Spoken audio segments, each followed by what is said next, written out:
السلام علیکم۔ آج میں اپنی گفتگو کا آغاز اپنی ہی ایک پرانی نظم سے کر رہا ہوں جو خاموشی کے عنوان سے میں نے کچھ عرصہ پہلے لکھی تھی۔ تو عرض کیا ہے، ایسی خاموشی پہ کیوں نہ قربان جائیں ہم، بے صدا آوازوں کا راز گر جان جائیں ہم، آئے گا ضرور عشق میں ایک دن وہ مقام، لب کھولے بنا دل میں کیا جان جائیں ہم۔ تو چلیں آج خاموشی کے بارے میں بات کی جائے۔ خاموشی، سائلنس، چپ رہنا، اور یہ جو مراقبہ ہے نا، یہ بھی خاموشی کی ہی ایک قسم ہے۔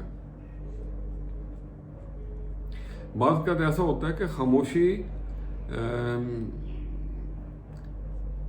اختیاری نہیں ہوتی، بلکہ خاموشی ایک مجبوری ہوتی ہے کہ اگر آپ سچ بولیں گے تو رشتوں میں دراڑیں پڑنے کا امکان ہو سکتا ہے، تو اس لیے آپ کو ایسے حالات میں خاموش رہنا پڑتا ہے۔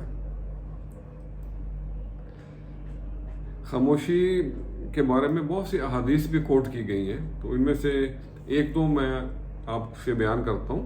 ان کا مفہوم ایسے ہے کہ جس نے خاموشی اختیار کی وہ نجات پا گیا، اور ایک اور جگہ فرمایا گیا جو اللہ پہ ایمان رکھتے ہیں انہیں چاہیے کہ یا تو سچ بولیں اور یا پھر خاموش رہیں۔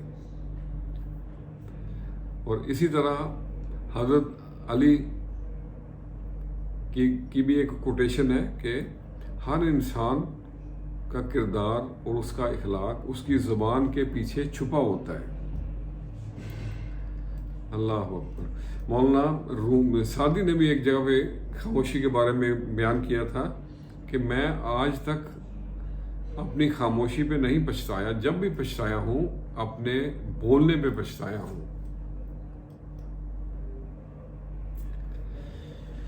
تو اسی خاموشی کے بارے میں کچھ عرصہ پہلے میں نے ایک نظم بھی لکھی تھی، تو آپ سے بھی شیئر کرتے ہیں۔ زندگی کی ابتدا ایک صدا، زندگی کی انتہا خاموشی، بے شعور کی صرف باتیں، شعور کی انتہا خاموشی، علم کی ابتدا ہنگامہ، علم کی انتہا خاموشی،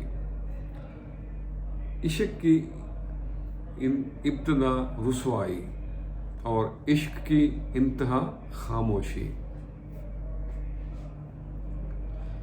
اور آگے عرض ہے، بے ظرف کا ہے کھوکھلا پن، ظرف کی انتہا خاموشی، شور دریا لہروں کی تھپک، سمندر کی روانی خاموشی، دوستی کی ابتدا حادثہ اور دوستی کی انتہا خاموشی، سمجھے نہ یہاں نہ سمجھ کوئی، چپ کی زباں خاموشی، اور چاہتے ہو گر دل کا سکون، چاہتے ہو گر دل کا سکون، گلا نہ کر خاموشی۔ اور آخری شعر ہے، مایوس کیوں ہے نیاز تو، مایوس کیوں ہے نیاز تو، کرے گی کام تیری خاموشی۔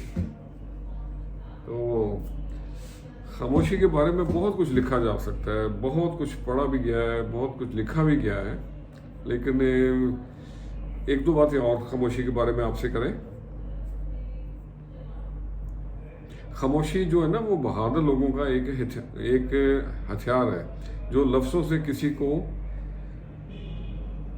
توڑتے نہیں ہیں، کسی کا دل نہیں دکھاتے، کسی پہ وار نہیں کرتے، اور اگر درد حد سے بڑھ جائے تو انسان خاموش ہو جاتا ہے۔ کمان سے نکلا ہوا تیر اور زبان سے نکلی ہوئی بات کبھی واپس نہیں آتے۔ تو میرے بھائیوں، ہمیشہ تولیں پھر بولیں۔ کئی دفعہ ایسا ہوتا ہے کہ زبان چپ ہوتی ہے لیکن آنکھیں بول رہی ہوتی ہیں، اور میں آپ کو یقین دلاتا ہوں کہ آنکھوں کی زبان ہمیشہ سچ پہ مبنی ہوتی ہے۔ اور میں اپنی بات کا اختتام ایک دو خاموشی کے ہی ایک دو کوٹیشن پہ کر رہا ہوں.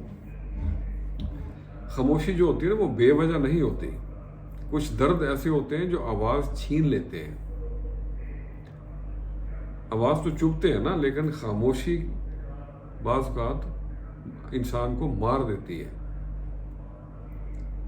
اور ایک آخری بات جاتے جاتے آپ سے کہوں،